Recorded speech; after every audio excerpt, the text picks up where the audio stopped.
Assalamualaikum warahmatullahi wabarakatuh. Saya Rian Kurniawan dari kelas D1 Manajemen.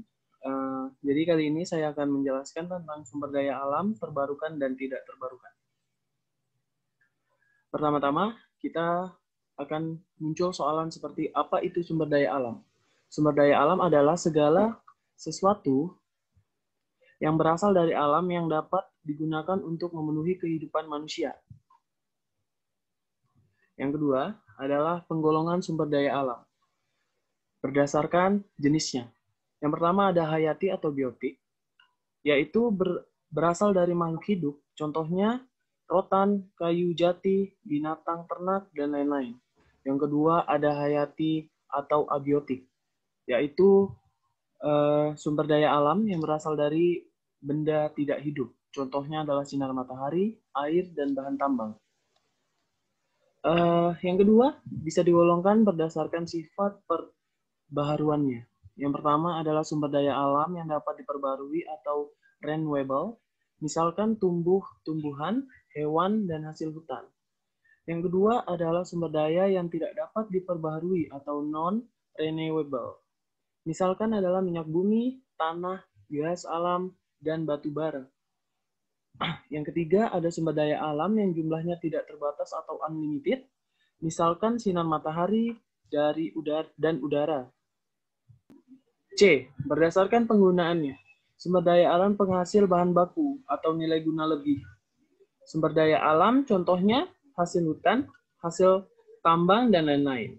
Seperti yang ada di contoh ini, yaitu pengorokan atau pengambilan batu bara. Yang kedua adalah sumber daya alam penghasil energi, sumber daya alam energi. Contohnya adalah ombak, panas bumi, arus air sungai, seperti yang ada di gambar ini.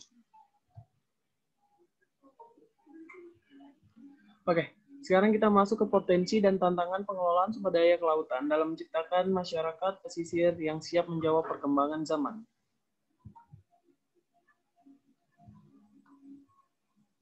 Kekayaan sumber daya alam hayati perairan Indonesia milik 27,2% dari seluruh spesies flora dan fauna.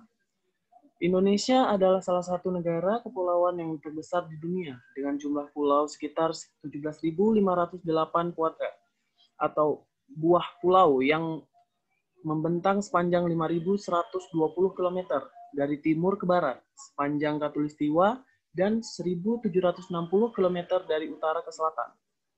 Luas daratan Indonesia mencapai 7,9 juta kilometer kuadrat. Lebih lanjut, Indonesia mempunyai panjang garis pantai sekitar 81.791 km, yang merupakan pantai terpanjang kedua di seluruh dunia setelah Kanada.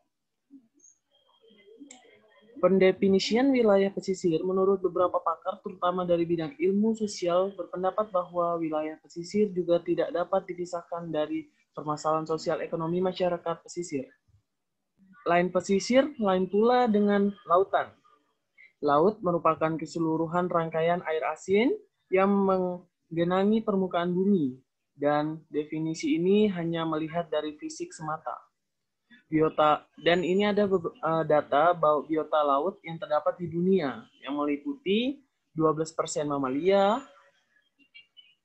23,8% amfibia, 31,8% reptilia, 44,7% ikan, 40% moluska, dan 8,4% rumput laut. Maksud saya ini adalah makhluk hidup atau apa ya, biota yang ada di dunia, maksud saya. Nah, ini jika dikelompokkan secara spesifik ada 4 sumber daya kelautan. Yang pertama itu sumber daya laut alam terbarukan. Yang kedua ada sumber daya alam tidak terbarukan. Yang ketiga adalah energi. Yang ketiga adalah energi kelautan, adalah energi gelombang, pasang surut arus laut, dan lainnya.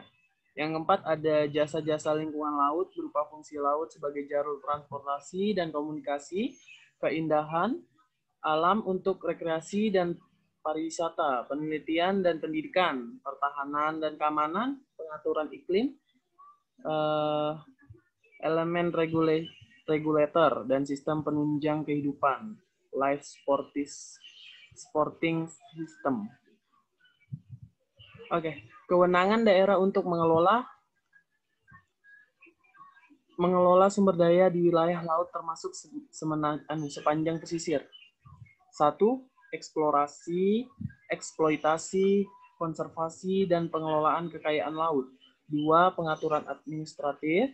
3. Pengaturan tata ruang. 4. Penegakan hukum terhadap peraturan yang dilakukan oleh daerah atau yang dilimpahkan kewenangannya oleh pemerintah. Yang kelima, ikut serta dalam memelihara keamanan. 6. Ikut serta dalam pertahanan kedaulatan negara.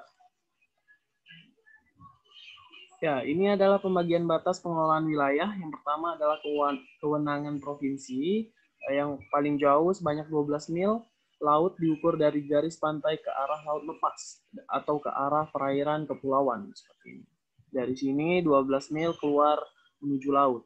Yang kedua adalah kewenangan kabupaten. Pembagian pengelolaan laut kepada kabupaten meliputi sepertiga dari wilayah kewenangan provinsi untuk kabupaten kota.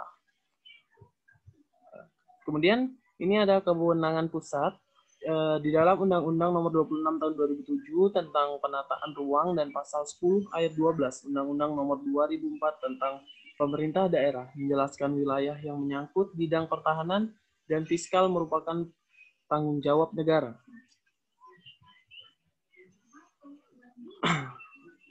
Ya, ini yang kedua adalah kesiapan pemerintah daerah. Kabupaten dan provinsi merupakan master plan atau perencanaan pengelolaan wilayah pesisir. Mereka mulai dari daerah yang terdiri dari pulau-pulau, berada di kawasan perbatasan negara, sampai dengan besarnya potensi pencemaran dan perusakan lingkungan laut yang nantinya akan berdampak pada wilayah pesisir sebagai satu kesatuan ekosistem wilayah laut. Proses yang pertama dan utama dalam pengelolaan wilayah pesisir adalah bagaimana daerah mulai melakukan perencanaan, yang mana ujung tombak dalam pengelolaan pesisir adalah tahapan perencanaan yang dimulai dari tingkat kabupaten dan kota. Kemudian naik ke tingkat provinsi sampai menjadi suatu perencanaan tingkat nasional. Oke. Di sini adalah kalangan akademis dan lembaga sosial kemasyarakatan. Di berbagai pesisir dan masyarakat pesisir masih banyak yang tidak mengetahui undang-undang untuk peraturan yang dibuat untuk mereka. Disinilah peran mereka atau akademis dan lembaga sosial kemasyarakatan agar ketua atau tokoh masyarakatnya mengetahui apa yang menjadi hak dan kewajiban mereka. Seperti ini, lembaga sosial kemasyarakatan dan para akademisi melakukan penyuluhan ataupun memberikan masukan-masukan tentang bagaimana baiknya dan apa yang harus dilakukan. Lanjut, yang keempat adalah perkembangan ilmu pengetahuan dan teknologi. Perkembangan wilayah laut tidak terlepas dari kemajuan teknologi dan pengetahuan. Karena bagaimana bisa para nelayan meningkatkan pendapatan penangkapan ikan mereka tanpa bantuan teknologi dan juga tidak mengembangkan ekosistem laut lainnya seperti mangrove, budidaya terumbu karang, serta budidaya tumbuhan laut seperti rumput laut tanpa bantuan kemajuan ilmu dan teknologi. Yang kelima itu adalah bantuan modal. Modal adalah faktor utama bagi masyarakat pesisir dari nelayan tradisional untuk naik peringkat menjadi nelayan modern yang menggunakan teknologi agar tidak kalah bersaing dari nelayan luar negeri. Ini adalah contoh kunjungan kerja Menteri Kelautan dan Perikanan dan juga memberikan bantuan berupa modal kepada nelayan-nelayan kecil yang ada di desa ataupun pesisir. Maksud saya yang ada di pesisir. Oke, sekian penjelasan dari saya ataupun presentasi dari saya. Lebih dan kurangnya saya mohon maaf. Wassalamualaikum warahmatullahi wabarakatuh.